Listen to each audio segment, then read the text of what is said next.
Jadi persepsi publik dunia internasional terhadap Indonesia, terhadap ekonomi Indonesia yang dampaknya dari pemberitaan OCCRP. Pandangan Bang Haidar gimana? Menurut saya ini jelas. Jadi ini jelas banget, indikasi ini menyatakan bahwa terjadi konspirasi global. Konspirasi global? Konspirasi global. Ada yang ingin menjatuhkan, maksudnya ini global dunia internasional, ada yang ingin menjatuhkan ekonomi Indonesia, ingin menjatuhkan pemerintahan Pak Prabowo. Itu jelas.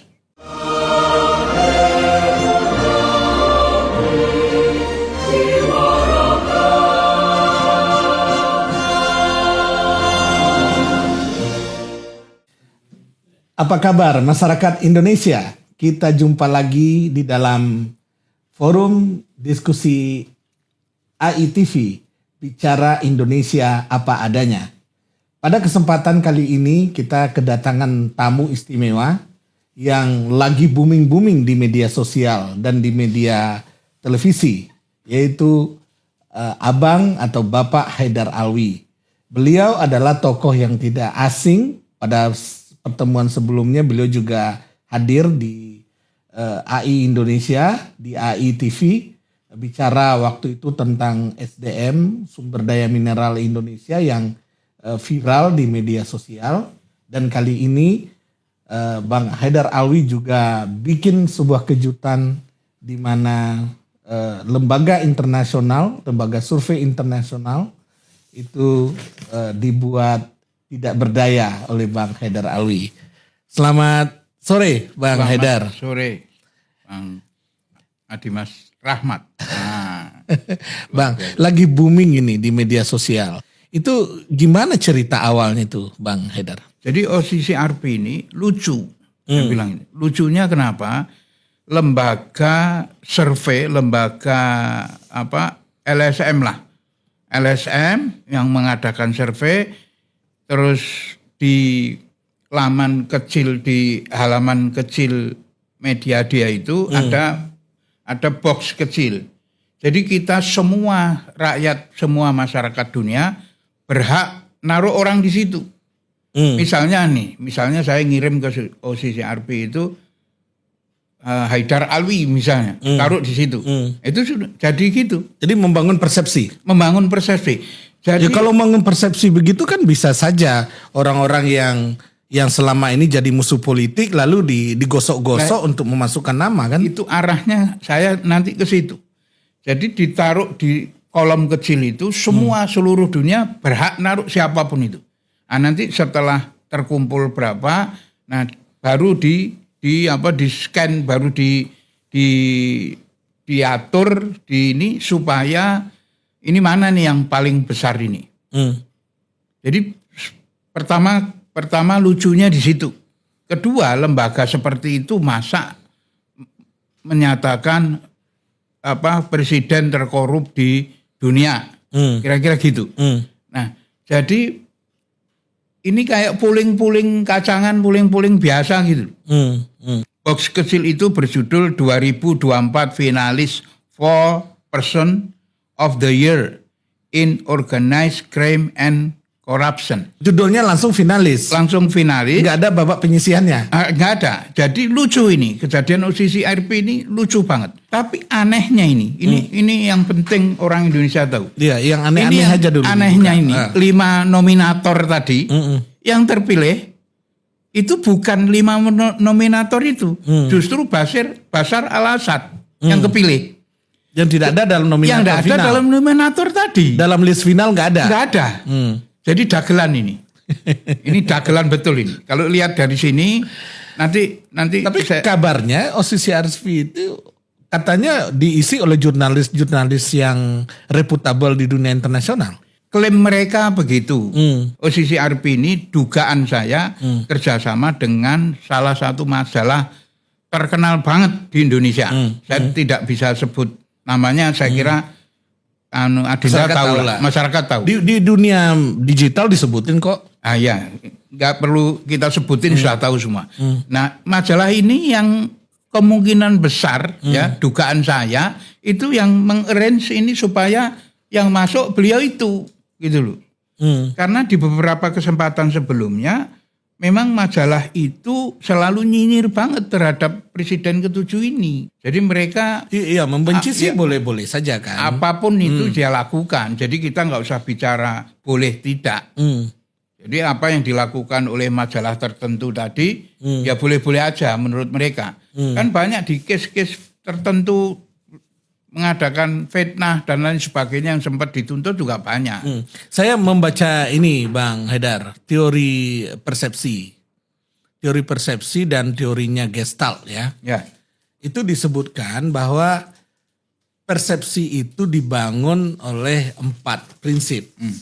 Prinsip yang pertama itu karena kedekatan seseorang. Maka dia bangun persepsi. Lalu karena kesamaan.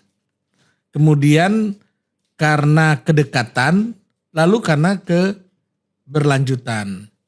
Jadi kelompok orang yang tidak suka begitu berkumpul begitu ya, dia bisa membangun sebuah persepsi. Dan persepsi itu belum tentu benar, pokoknya persepsi. Gitu. Dalam teori persepsi begitu.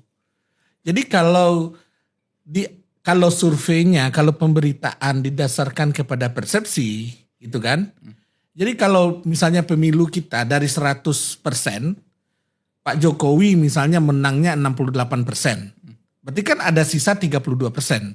32% itu bisa membangun persepsi negatif terhadap tokoh yang tidak dia pilih.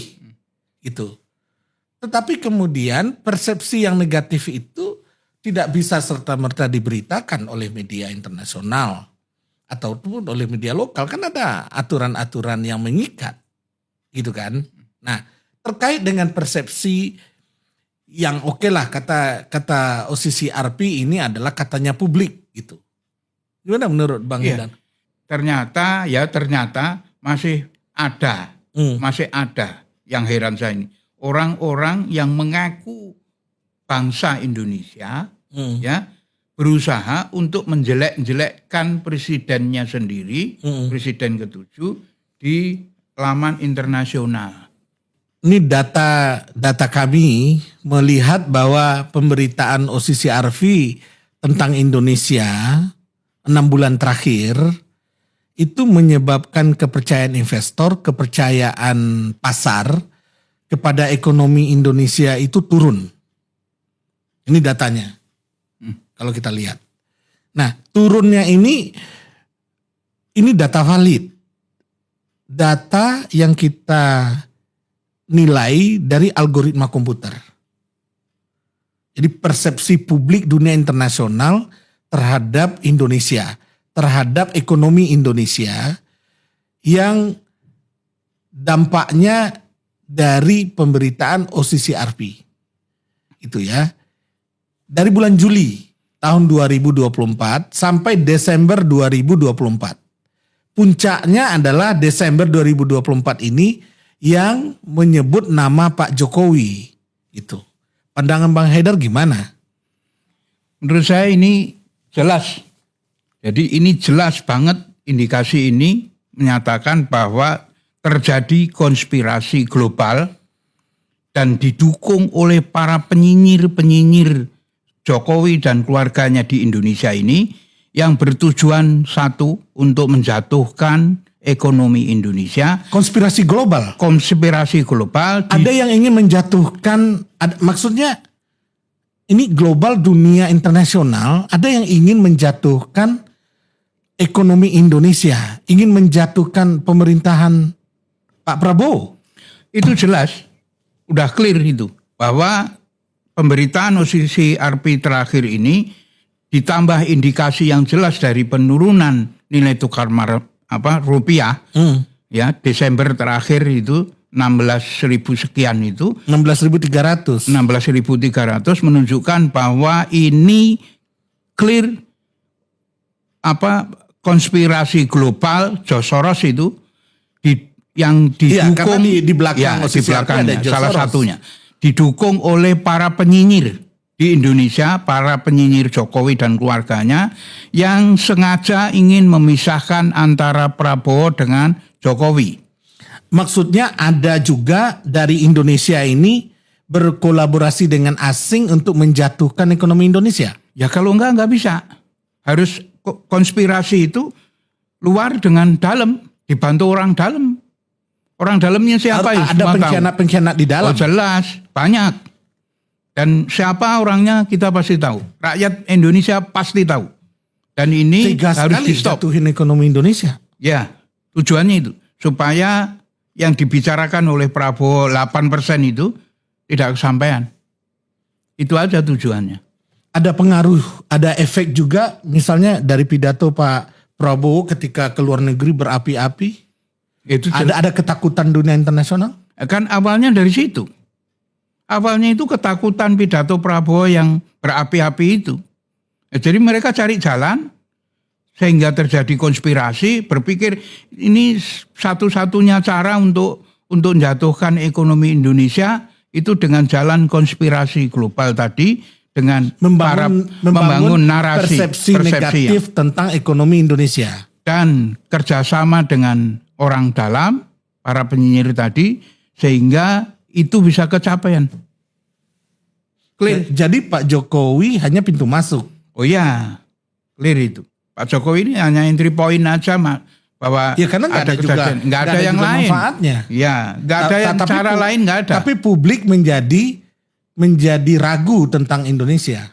Publik Ya. internasional. Itu kan kelihatan tuh dari hasil yang kita lihat itu kan ada investor yang lari. Iya, penurunannya hampir jelas. 25%. Jelas. Dari Juli sampai Desember itu hampir 25%. Ya. Penurunannya besar sekali. Jadi kepercayaan dunia internasional terhadap ekonomi Indonesia. Ya, jadi rakyat Indonesia diminta cerdas menyikapi ini, bahwa sudah kasat mata ini adalah konspirasi global yang didukung oleh para penyinyir di Indonesia yang dengan sengaja ingin memisahkan Pak Prabowo dengan Jokowi sehingga ekonomi Indonesia menjadi terpuruk. Target 8% Prabowo tidak kesampaian. Itu aja. Nah kalau target nggak kesampaian, kira-kira apa yang akan terjadi? Yang terjadi pertama, ini kan masyarakat Indonesia ini sedang melihat bahwa kepemimpinan Prabowo ini bisa diandalkan atau tidak. Dengan target 8% ini kan besar banget, 8% ini. Bukan main-main itu. Nah, jadi berusaha para penyinyir ini, para pengkhianat bangsa ini, berusaha untuk supaya target 8% itu tidak tercapai dan malah kalau bisa minus. Ya kalau minus artinya kepemimpinan Prabowo nggak sampai 5 tahun? Ada kemungkinan? Ya, itu kan maunya mereka. Kalau lihat dari konspirasi yang terjadi ini, ya saya bisa bilang ya. Ada upaya menjatuhkan? Ada upaya untuk menjatuhkan itu, ya. Clear. Kalau begitu kita harus hati-hati dong. Ya. Sebagai bangsa Indonesia. Ke depan kita harus kompak, dukung Prabowo untuk membangun negara ini dengan baik. Dan para penyinyir-penyinyir itu sudahlah. Udah pinggirin aja lah. Masyarakat sudah dewasa sekarang. Ya kita ingatkan sekalian para penyinyir-penyinyir itu untuk berhenti. Kasihan rakyat. Ini Prabowo akan membangun negara ini dengan tidak punya beban. Akan membangun dengan baik. Jangan diriwui, jangan dikacaukan dengan kejadian-kejadian yang kecil-kecil, menurut saya kecil-kecil ini. Tapi sama mereka dibuat seolah-olah menjadi besar. Pemirsa, kalau memang ini adalah konspirasi dunia internasional untuk menjatuhkan pemerintahan Pak Prabowo, membuat pertumbuhan ekonomi yang dicanangkan 8% tidak bisa tercapai, lalu kemudian investasi di Indonesia menjadi merosot, kita harus betul-betul waspada bahwa sesungguhnya yang dihajar bukan Pak Jokowinya pribadi, tapi yang dihajar, yang ditarget sebetulnya adalah kemandirian bangsa kita. Kita jumpa lagi di lain.